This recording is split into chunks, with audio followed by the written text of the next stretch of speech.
Oh, un cadeau! Ah, c'est vraiment trop cool. J'adore les cadeaux. C'est vraiment super d'avoir pensé à moi. Vraiment très chouette. Where you go, I'll go. Where you stay, I'll stay.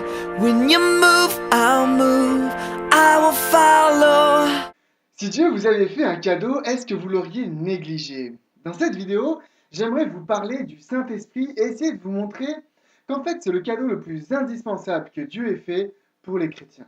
Dans Jean chapitre 16, les versets 5 à 7, Jésus dit la chose suivante aux disciples.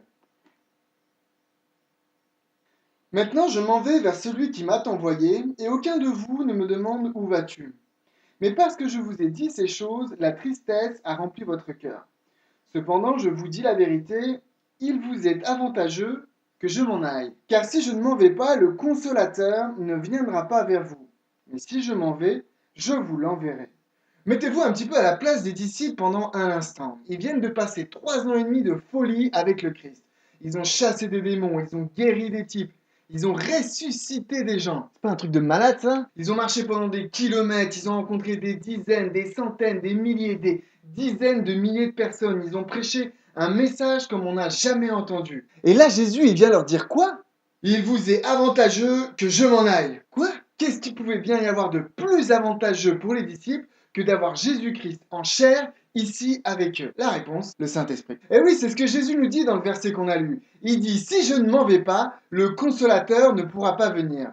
Mais si je m'en vais, je vous l'enverrai. Il y a une promesse ici. Vous voyez ce que Jésus dit? Il dit, si je pars, lui, il peut venir. Et il dit qu'en fait, lorsque je partirai, je vais faire afin qu'il puisse venir. La suite logique du parcours du croyant après la mort de Jésus-Christ, c'est de pouvoir rencontrer le Saint-Esprit. Et ça, Pierre, il l'avait très bien compris. Regardez un petit peu une partie de son discours à la Pentecôte dans Actes chapitre 2 au verset 33. Élevé à la droite de Dieu, il a reçu du Père le Saint-Esprit qui avait été promis et il l'a répandu comme vous le voyez et l'entendez. Ici, il est dit de l'Esprit que c'est la chose que Jésus-Christ est allé chercher auprès du Père lorsqu'il est ressuscité. Et qu'en allant récupérer cette chose, il vient pour la répandre sur les disciples. Et la Pentecôte, ce n'est rien d'autre que cet esprit qui est répandu.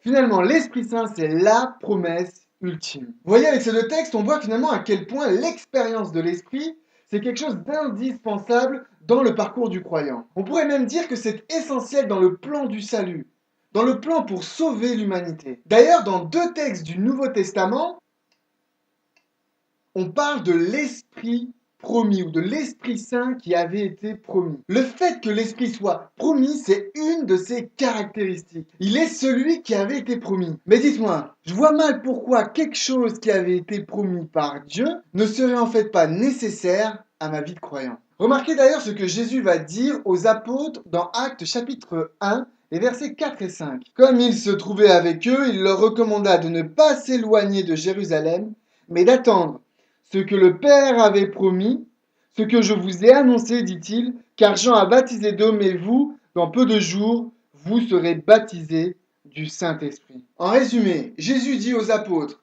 juste avant qu'il aille rejoindre le Père, il est ressuscité, il a passé un certain petit bout de temps, il a terminé un petit peu sa théologie, et il leur dit, vous bougez pas. Tant que vous n'avez pas reçu le Saint-Esprit, vous ne bougez pas. Vous restez là, vous restez à Jérusalem et vous attendez qu'il arrive. Comment est-ce qu'on doit comprendre cela? Tout simplement, sans l'Esprit Saint, vous les apôtres, vous pouvez rien faire. Ah, dites-moi, vous croyez vraiment que nous, chrétiens, aujourd'hui en 2018, on peut faire mieux que les apôtres? Vous croyez vraiment qu'on peut se contenter de vivre notre foi juste par la parole de Dieu, sans faire l'expérience de l'Esprit, alors que les apôtres, eux, qui avaient vécu avec Jésus-Christ, ils avaient besoin d'attendre que le Saint-Esprit arrive. Et souvenez-vous, ils ont attendu 10 jours. Le truc, il n'est pas arrivé comme ça.